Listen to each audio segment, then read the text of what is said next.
San Diego is home to at least 35 examples of alleged sexual abuse in scouting, including the stories of these former scout leaders. Have you heard about abuse within the Boy Scouts of America before? Oh, yes. Yes. For 15 years, Phyllis Chess prosecuted sex crimes against children, including children in scouting. She prosecuted John Atwood in 1992. The now convicted sex offender was well known to the Scouts. Their file on Atwood documents allegations in August 1991 that he molested a scout in a San Diego hotel room. Did the Boy Scouts of America help you in any way? Did they alert you that this was happening? They didn't alert me. Did they alert the police?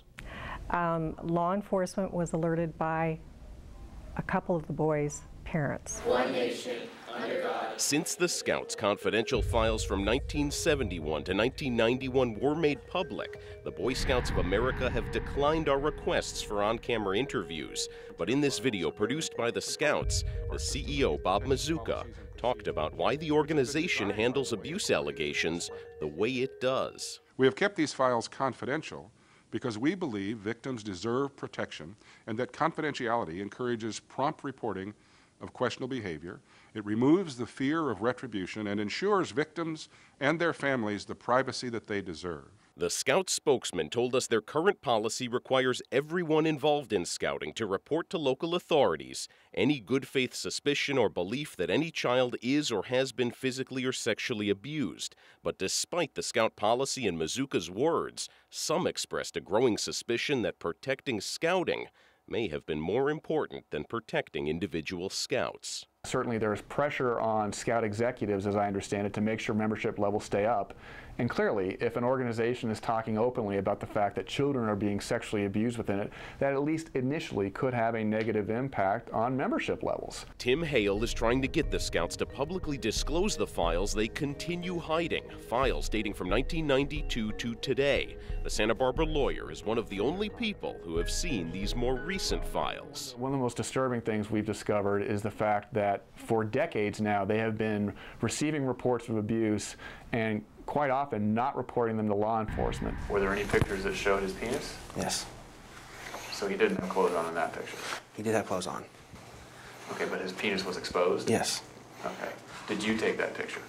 Yes. Hale sued the Scouts because this man, former Scout leader Al Stein, molested his client. Al Stein is now a registered sex offender turned in by his victim's mother in Santa Barbara. Hale says a Scout executive tried to keep the case away from police. A Scout executive attempted to prevent her from reporting that crime to law enforcement. If our client's mother had not resisted that attempt by the Scout executive, Al Stein undoubtedly would be roaming the streets free, and he would have abused again. The Scouts deny discouraging anyone from reporting suspected abuse within scouting. In fact, we found confidential files from 1971 to 1991 which did result in criminal prosecution.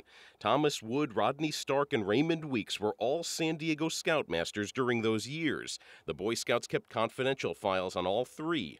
All three are now convicted child molesters. But like hundreds of files we reviewed, these three show no evidence the Scouts told police about the allegations. We asked the Scouts for specific examples where they told police about suspected abuse. They have not responded to that question.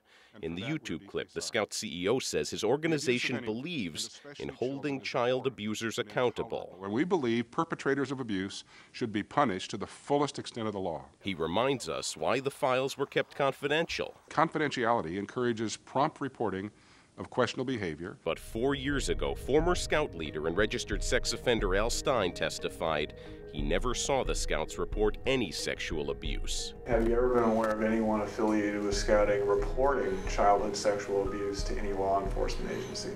No.